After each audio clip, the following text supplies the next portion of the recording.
Start होती है एक छोटी बच्ची लुसेंडा को दिखाते हुए। लुसेंडा इस वक्त स्कूल में थी और ये ब्रेक टाइम था, लेकिन वो बाकी बच्चों की तरह खेल नहीं रही थी, बल्कि एक जगह पर ऐसे खड़ी हुई थी जैसे वो किसी से डर रही हो। लुसेंडा को कंटिन्यूअसली कुछ अजीब आवाजें सुनाई दे रही थी, जैसे कोई उसे कुछ बताना चाह रहा था। इसी दौरान ब्रेक ओवर हो जाती है और टीचर सब बच्चों को ग्राउंड से अंदर चलने का कहती है, लेकिन लुसेंडा उनकी भी आवाज नहीं सुन पाती और टीचर अब उसके पास आकर उसे क्लास में लेकर जाती है। अब क्लास में टीचर सब बच्चों को बताती है कि कल स्कूल का ऑफिशियल ओपनिंग डे है। वो सब बच्चों को बताती है कि स्कूल के ओपनिंग डे पर एक कंपटीशन होगा और इस कंपटीशन में स्टूडेंट्स ऐसी चीजें ड्रॉ करेंगे जो उनको लगता है कि ये फ्यूचर में पॉसिबल हो सकती हैं। सब बच्चे इस कंपटीशन को लेकर बहुत ज्यादा एक्साइटेड थे और वो कुछ ना कुछ ड्रॉ करने लग जाते हैं, सिवाय लुसेंडा के। लुसेंडा अपने पेपर पर कुछ नंबर्स लिख रही थी। उसने नंबर्स लिख कर अपना पेपर फुल कर दिया था और इससे पहले कि लुसेंडा लास्ट नंबर्स लिखती, उनका टास्क टाइम एक्सपायर हो जाता है और लुसेंडा की टीचर उससे उसका पेपर ले लेती हैं। टीचर उन सब बच्चों की ड्राइंग एक टाइम कैप्सूल में डाल देती हैं और उनको बताया जाता है कि ये कैप्सूल अब 50 साल बाद खोला जाएगा। अब स्कूल ओपनिंग डे पर उस टाइम कैप्सूल को बोरिड कर दिया जाता है, यानी जमीन में दबा दिया जाता है। और यहाँ लुसेंडा की टीचर लुसेंडा को देखती है कि लुसेंडा एक सेकंड में गायब हो जाती है, जिसकी वजह से टीचर परेशान हो गई थी। और अब टीचर और स्कूल का स्टाफ लुसेंडा को पूरे स्कूल में नाम ले लेकर ढूंढ रहा था। लुसेंडा की टीचर उसे ढूंढते ढूंढते बेसमेंट तक पहुँचती है, जहाँ पर उन्हें एक कमरे से आवाजें आ रही थी। और वो जैसे ही उस रूम को खोलती हैं तो वहाँ पर लुसेंडा खड़ी थी, लेकिन वो बहुत ज्यादा डरी हुई थी और उसकी फिंगर से ब्लड भी आ रहा था। और अब डोर की तरफ देखने पर उन्हें पता चलता है कि लुसेंडा ने डोर पर कुछ नंबर्स लिखे हैं। ये वही नंबर्स थे जो उसे अपने इर्द गिर्द विस्परिंग में सुनाई दे रहे थे और जिन आखिरी नंबर्स को वो अपने पेपर पर नहीं लिख पाई थी। लुसेंडा अपने इर्द गिर्द होने वाली इन विस्परिंग से घबरा गई थी और वो अपनी टीचर को कहती है कि प्लीज इन आवाजों को बंद करें। मूवी में अब 50 साल गुजर जाते हैं और हमें एक साइंटिस्ट को दिखाया जाता है जो कि अपनी वाइफ के मरने के बाद डिप्रेशन में चला गया है। यहाँ उस साइंटिस्ट का एक बेटा भी दिखाया जाता है जिसका नाम केलब है और वो बच्चा भी अपनी मॉम के चले जाने के बाद बहुत सी चीजों को सफर कर रहा था। नेक्स्ट डे केलब के स्कूल की 50th एनिवर्सरी थी और लेक्सी के अकॉर्डिंग अब उन्हें 50 साल पहले जमीन के नीचे डुबाया हुआ टाइम कैप्सूल बाहर निकालना था और इस काम के लिए स्कूल के प्रिंसिपल मिस टेलर को बुलाती है, जो कि लुसेंडा की टीचर थी। सब बच्चों को उस टाइम कैप्सूल में से लेटर्स दे दिए जाते हैं, जिसमें केलब को भी लेटर मिलता है। लेकिन केलब के पास जो लेटर था उसमें सारे बच्चों की तरह ड्राइंग्स नहीं थी, बल्कि उसके लेटर में तो नंबर्स थे, क्योंकि उसके पास लुसेंडा का लेटर था। और केलब के वो नंबर्स पढ़ते ही उसके भी इर्द गिर्द वैसे ही विस्परिंग स्टार्ट हो जाती है जैसे लुसेंडा को सुनाई देती थी। उसे लगता है कि ये आवाज स्कूल में काफी दूर से आ रही है और जब वो दोबारा उन आवाजों पर गौर करता है तो वो आवाजें आना बंद हो जाती हैं। घर आने पर अब वो साइंटिस्ट जॉन और उसका बेटा केलब दोनों एक दूसरे से बातें कर रहे होते हैं कि तभी उस साइंटिस्ट को लुसेंडा का लेटर नजर आता है। वो उस लेटर को देखकर हैरान हुआ था और उसे लग रहा था कि जरूर इन नंबर्स का कोई ना कोई मीनिंग है, लेकिन फिर वो उस लेटर को इग्नोर कर देता है। कुछ देर बाद जॉन गलती से अपना ग्लास उस लेटर पर रख देता है, जिसकी वजह से पेपर पर कुछ नंबर इनसर्कल हो जाते हैं। वो जैसे ही उन नंबर्स को इन्वेस्टिगेट करता है तो उसे पता चलता है कि ये एक डेट है जिस दिन एक ब्लास्ट में बहुत से लोग मारे गए थे। वो जैसे ही उस पेपर पर दोबारा नजर डालता है तो उस पेपर पर वो नंबर्स भी लिखे हुए थे जितने लोग उस दिन मरे थे। ये देखकर वो साइंटिस्ट शॉक में था और अब वो बाकी नंबर्स को व्हाइट बोर्ड पर लिखकर इन्वेस्टिगेट करना शुरू करता है और उसके इन्वेस्टिगेट करने पर पता चलता है कि उस पेपर में जितने भी नंबर्स थे वो फजूल नंबर्स नहीं थे, या तो वो डेट्स थी या वो फिगर्स थी। वो डेट्स किसी डिजास्टर, अर्थक्वेक या क्रैशेस को बता रही थी और उन डेट्स के आगे कुछ नंबर्स थे, ये वो फिगर्स थी कि कितने लोग इस डिजास्टर में मरे थे। और जिस साल लुसेंडा ने ये पेपर लिखा था उस दिन से लेकर आज तक जितनी भी ट्रेजेडीज हुई थी वो उस पेज में मेंशन थी। साइंटिस्ट अब डेट्स को रेड कलर से सर्कल करने लग जाता है और डेथ की फिगर्स को ब्लू कलर से, लेकिन अभी भी कुछ नंबर्स ऐसे थे जिन्हें वो कैलकुलेट नहीं कर पा रहा था।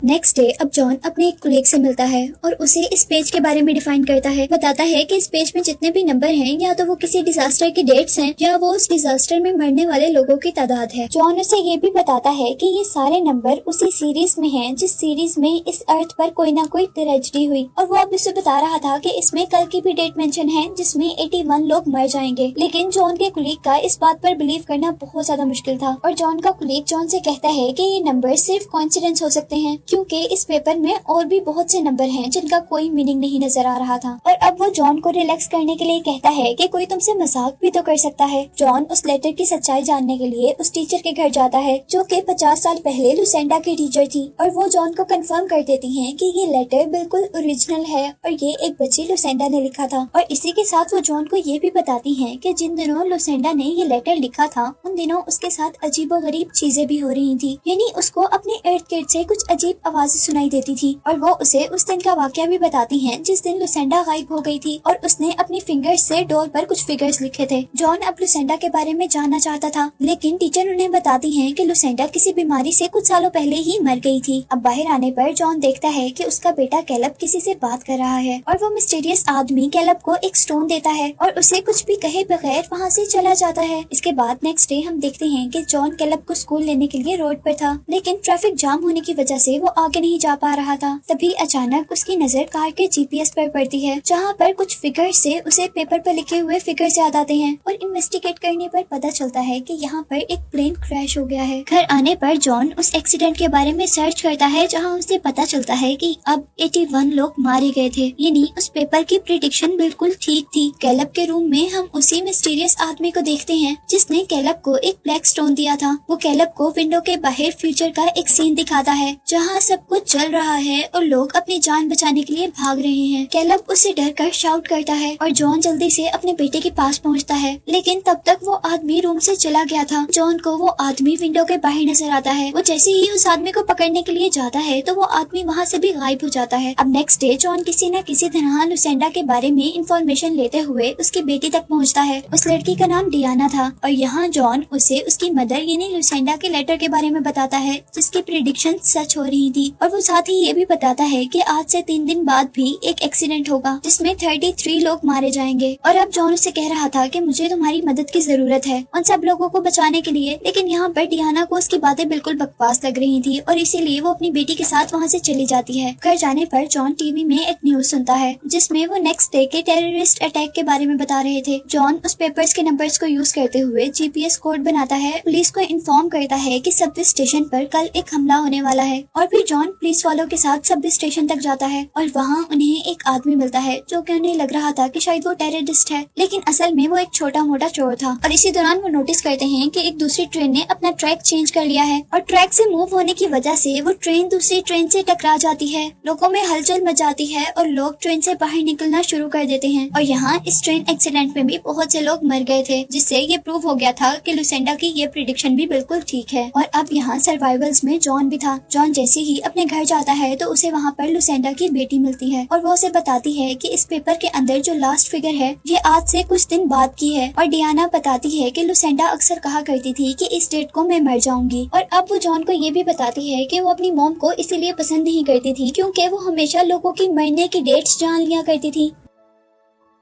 अब डियाना जॉन को उस घर में लेकर जाती है जहाँ पर लुसेंडा हमेशा उस वक्त जाया करती थी जब वो सबसे छुपना चाहती थी, यानी सबसे अलग रहना चाहती थी। यहाँ पर वो लोग उस पेपर के लास्ट वर्ड्स को देखते हैं जहाँ पर 2 मरतबा उल्टा ई लिखा हुआ था और उनको लगता था कि ये लुसेंडा के सरनेम के वर्ड्स हैं। और अब जैसे ही वो उस घर के अंदर जाकर इन्वेस्टिगेट करते हैं तो उनको पता चलता है कि वो ई एवरीवन का सिंबल था, यानी इस डेट को हर कोई मर जाएगा। और साथ ही जॉन वहाँ पर बहुत से वो स्टोन्स भी देखता है जो एक मिस्टीरियस आदमी कैलब को भी देकर गया था। अब यहाँ बाहर कार के अंदर कैलब और उसके साथ डियाना की बेटी भी थी। और यहाँ पर अब वही मिस्टीरियस लोग आते हैं जो पहले भी कैलब को दिखे थे। वो लोग बच्चों से कह रहे थे कि हमारे पास आ जाओ, और उनकी ये विस्परिंग बिल्कुल वैसी ही विस्परिंग थी जिस तरह की लुसेंडा को सुनाई देती थी और जिस तरह कैलब को भी मूवी के स्टार्ट में सुनाई दी गई थी। यहाँ कैलब उनके पास नहीं जाता बल्कि बहुत होशियारी का मुजाहिरा करते हुए वो कार का हॉर्न बजाता है, जिससे डियाना और जॉन को पता चल जाता है कि बाहर कुछ गड़बड़ है और वो लोग भी बाहर आ जाते हैं। लेकिन उस टाइम तक वो मिस्टीरियस लोग यहाँ से चले गए थे। इन जॉन दूर से उनमें से एक आदमी को देख लेता है और उसके पीछे जाकर उससे पूछता है कि तुम क्या चाहते हो। और तभी वो आदमी मुंह खोलता है तो उसके मुंह से बहुत तेज रोशनी निकलती है और जैसे ही वो रोशनी बंद होती है तो वो आदमी गायब हो जाता है। इसके बाद वो सब लोग जॉन के घर पर चले जाते हैं जहाँ पर डियाना बहुत दुखी थी क्योंकि उसे भी यकीन था कि लुसेंडा की प्रिडिक्शंस बिल्कुल ठीक होती थी और अब उसकी प्रिडिक्शन के अकॉर्डिंग एक दिन बाद हर कोई मर जाएगा और ये उनकी एक साथ इस दुनिया में आखिरी रात है। कुछ देर बाद लुसेंडा लुसेंडा की ग्रैंड डॉटर यानी डियाना की बेटी एक ड्राइंग बनाती है, जिस ड्राइंग से जॉन को अंदाजा होता है कि नेक्स्ट जो डिजास्टर आएगा वो सूरज की तरफ से आएगा। और अब वो फौरन अपने ऑफिस जाता है और सोलर रेडिएशंस को देखता है, जिसकी रीडिंग्स बहुत ही एबनॉर्मल लेवल में थी, जिसके रिजल्ट में सूरज से ऐसी शुआएं निकलने वाली थी जो पूरे सोलर सिस्टम को तबाह कर सकती थी। जॉन के घर आने पर वो देखता है कि कैलब भी वैसे ही लेटर्स लिख रहा था जिस तरह की लुसेंडा लिखा करती थी। और यहाँ कैलब को याद आता है कि टीचर ने बताया था कि लुसेंडा ने कुछ लेटर्स एक डोर पर भी लिखे थे। वो जल्दी से स्कूल जाता है और उस डोर को लेकर अपने घर आता है, लेकिन उसके घर आने से पहले डियाना अपनी बेटी और कैलब को लेकर वहाँ से चली जाती है एक केव में छुपने के लिए, ताकि सन डिजास्टर से वो लोग बच सके। जॉन उस डोर से जो नंबर्स पढ़ता है उनको कैलकुलेट करने से उसे पता चलता है कि इस दुनिया में ऐसी भी जगह है जहाँ जाकर वो इस डिजास्टर से बच सकते हैं। लेकिन घर आने पर उसे डियाना के साथ कोई भी नहीं मिलता और वो अब उनका पीछा करने के लिए जाता है। यहाँ हम डियाना को एक गैस स्टेशन पर देखते हैं और यहाँ न्यूज में बताया जा रहा था कि इस दुनिया में एक बहुत बड़ी मुसीबत आने वाली है और हर किसी को अंडरग्राउंड शेल्टर की जरूरत है। यहाँ डियाना जॉन को कॉल करती है और उसे बताती है कि वो कहाँ है, और जॉन उसे बताता है कि हमारे पास सिर्फ एक ही जगह है जहाँ जाकर हम इससे बच सकते हैं, और वो लुसेंडा का वो घर है जहाँ पर वो हमेशा छुपने के लिए जाया करती थी। वो अभी फोन पर बात ही कर रही थी कि कुछ लोग उसकी कार को चुरा लेते हैं जिसमें उसके बच्चे भी थे। अब डियाना भी जल्दी से एक कार चुराती है और अपनी कार का पीछा करने लगती है, लेकिन तेजी में उसकी कार का एक्सीडेंट हो जाता है और अब अपनी मदर लुसेंडा के प्रिडिक्शन के अकॉर्डिंग डियाना भी उसी टाइम पर मर गई थी। जॉन किसी न किसी तरह लुसेंडा के उस घर में पहुंचता है जहां उसे हर जगह वो ब्लैक स्टोन नजर आ रहे थे, जिसमें से एक कैलब के पास भी था